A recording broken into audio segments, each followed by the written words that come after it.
how to read a histogram in photography and use it to your advantage. My name is Amri, Amri on Instagram, and today I will give you the most comprehensive and at the same time understandable photography histogram explanation you ever saw.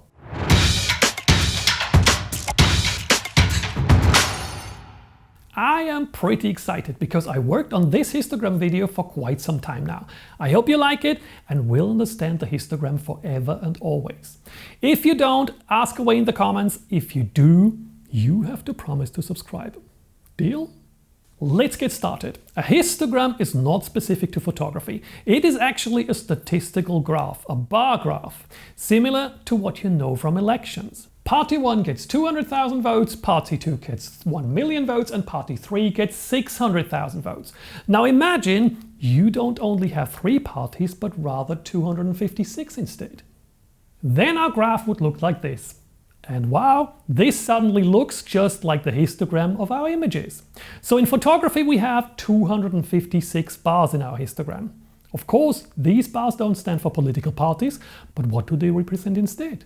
Brightness levels, or in other words, shades of grey, because behind the scene, the image is kind of converted into a black and white photograph to create this kind of histogram. The bar on the very left represents the darkest value, which is totally black, and the one on the very right, the brightest level, totally white. And in between, you guessed it, everything in between. So all brightness levels ranging from very dark grey to very light grey.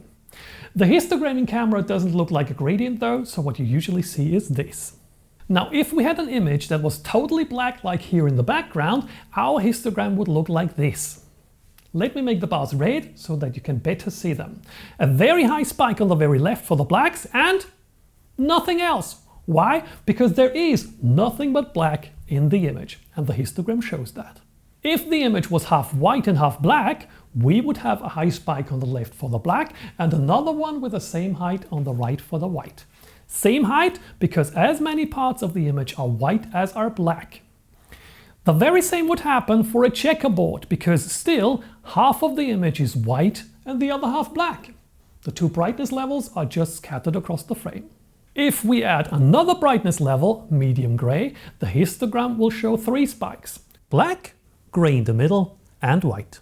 Just like with a checkerboard, the histogram doesn't tell me where in the frame the respective brightness levels are. So this image will create the same histogram as that image. If we have 5 brightness levels, we get 5 spikes and so on. I think you get the idea. If we reduce the area of some of these brightness levels, we get a smaller bar graph for that brightness level, but a bigger one for another. Now, why doesn't our histogram of the 5 brightness levels look like this bar graph with much wider bars? Because in fact, these brightness levels in between are still a possible option. There just isn't anything in that image representing that brightness level. Like in our election example, if a party in an election doesn't get a vote, the place where the bar would be would stay empty. The histogram is divided into zones that people often refer to when talking about images. Starting from the left, the first zone is called blacks.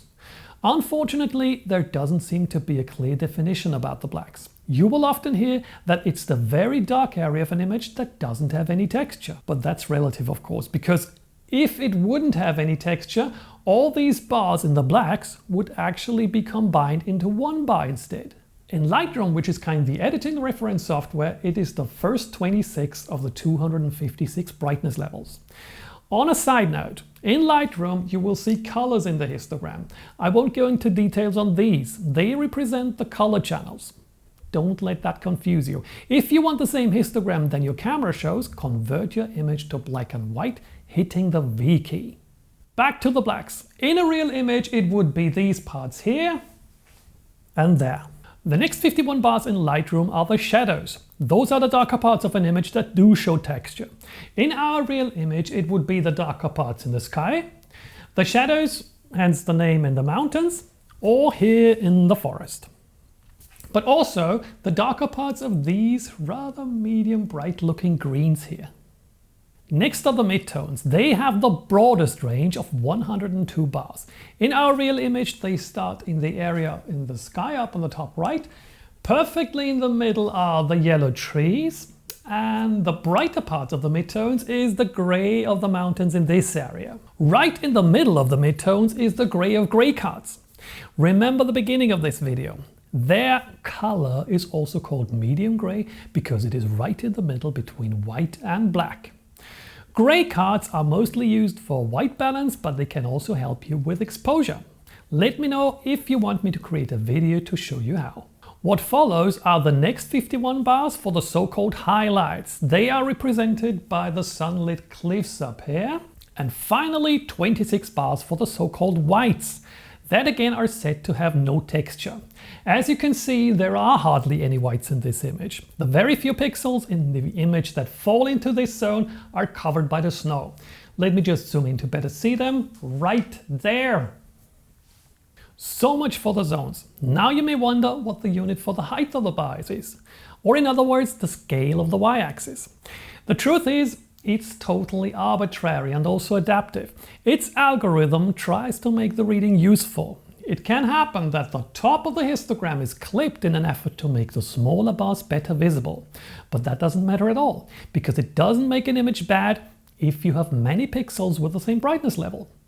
Let me just give you an example. In this image, I shot the moon at daylight. The blue sky obviously takes over roughly 70% of the image, and all the sky in this shot roughly has the same brightness level. So we would expect the histogram to spike in that brightness level. And that's what it does. The brightness levels for the moon, on the other hand, are barely visible at all, which makes the histogram hard to read. In an effort to improve that, the histogram is vertically stretched to make the smaller bars better visible. And the top of it is clipped. In no way does a histogram that is clipped on top tell you that this is a badly exposed image. Because let's face it, an image can't be considered bad just because it contains big areas with the same brightness level. So clipping the histogram on top helps retain more information. So much for understanding what the histogram tells us. But does that help us exposing our images? Many professional photographers tell beginners to check their histogram. Is that correct? Well, yes and no. You cannot tell if an image is over or underexposed if you look at the histogram only. Have a look at this histogram. Would you say it is underexposed? It looks as if, because most of the bars are on the very left. But I shot this self-portrait with a black suit on a black background, and I wanted the background to be 100% black. This image is perfectly well exposed, while the histogram wouldn't necessarily tell you that. What about this one? Is it overexposed? Not really. I shot this vanilla on white, so I want the background to be white. Let's just have a closer look at this histogram and the image. You can see a very big white spike on the right. That is pure white. Then the histogram shows some almost white areas. These are here in the front of the flower and the faint shadows here. Let me show you a cool tool in Photoshop that helps us examine the histogram a little better. I will use the rectangular marquee tool and drag a selection underneath the flower here. The histogram will now only show the values for the selected area. You see, they may look white, but it is not 100% white. Now let me examine the shadows up here. A bit of that shadow already reaches into the highlight areas. Most of it is in whites though, even though they are clearly not white, so don't listen too much to the definitions of the histogram areas. Okay, another example for histogram. This image shows a lot of tones in the shadow areas. You would expect it to be pretty dark, no? The truth, however, is this. But beside the fact that some of you may be surprised to see the image to the histogram, there is one more thing that is important here. The histogram is clipped. This time not on the top, but on both sides. In the blacks and in the whites. Why is that? The scene has a very big so-called dynamic range. The dynamic range describes the brightness difference between the brightest parts of a scene and the darkest parts. In this case, this range is too high for the camera to capture in one frame. So it has to clip either on one side or on both sides. Which one is better depends on your image. Because if you have a black background, you wouldn't mind to clip the blacks. Quite the contrary. Same with whites. You wouldn't mind to clip the whites in a shot with a white background. But in general, you'd rather want to clip the blacks than the whites. On a side note, if your image has such a high dynamic range, I'd strongly recommend shooting RAW. Check my video about RAW versus JPEG to understand why. If you shoot RAW, you should understand that the histogram in your camera only relates to the JPEG preview that is saved with your file, not the much bigger dynamic range of the RAW file. I explain what the JPEG preview is in that video. Okay, so I think you understand that you cannot tell if an image is over or underexposed by looking at the histogram without judging the scene first. Why do so many photographers tell particularly beginners that have issues exposing their images they should use the histogram? Because they have been told the same by others, and they again by others, and nobody seems to really question that. There are quite a few of these old-time myths in the photography world, another one being the exposure triangle. I'll make a separate video about that, so you'd better subscribe. So is it inapt to use the histogram to judge your exposure? Not at all. Let me underline that, if you're an experienced photographer, have seen thousands of histograms and can analyze a scene like a pro, finding and judging the blacks, shadows, midtones, highlights and whites, you can make use of the histogram on location. If you're not experienced, all you can probably say is, okay, that snow is lit by the sun, that has to be white. Because let's face it, nothing on this planet is brighter than fresh snow lit by the sun, other than maybe clouds. But would you have thought that the snow in this image isn't really in the whites? Let me draw a rectangle in Photoshop. The vast majority of the snow is in the highlights. Only the sun is in the whites. But what if there is no snow and there are no clouds or anything else that is totally white? It wouldn't make sense to have some bars in the whites. And that's why I feel advanced photographers who tell beginners or less advanced photographers to use the histogram to expose their images are pretty arrogant. True, you have to start somewhere, and that's why I made this video, but please let's not confuse beginners right from the start. That will have the opposite effect and overwhelm them. There is nothing wrong with using a display at first, maybe with a display loop that I will link in the description. If you know your display well and know if it displays accurate brightness or is a bit below or above what you will see when you check the images on a computer, you get really very close to the perfect exposure.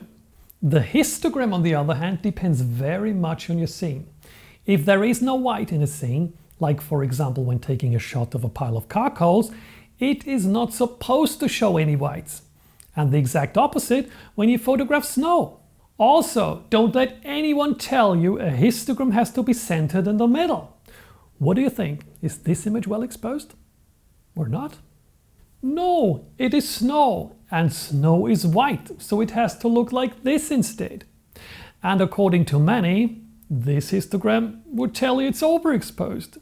But even this histogram doesn't really go all the way to the right, because you want to keep the texture. Here is another example. This image again has a big dynamic range, and I decided to expose for the highlights by making sure the whites are not clipped, but rather just slightly touch the right side. Then I was able to bring back the shadows in Lightroom. But again, that is not something you can always do. This image, for example, again has clipped whites. Shooting right into the lights, you usually want the lights to be white. And if I would have tried to keep the whites, I would have ended up with this shot. I bet you now understand the histogram. Don't forget you promised to subscribe. See you in the next video.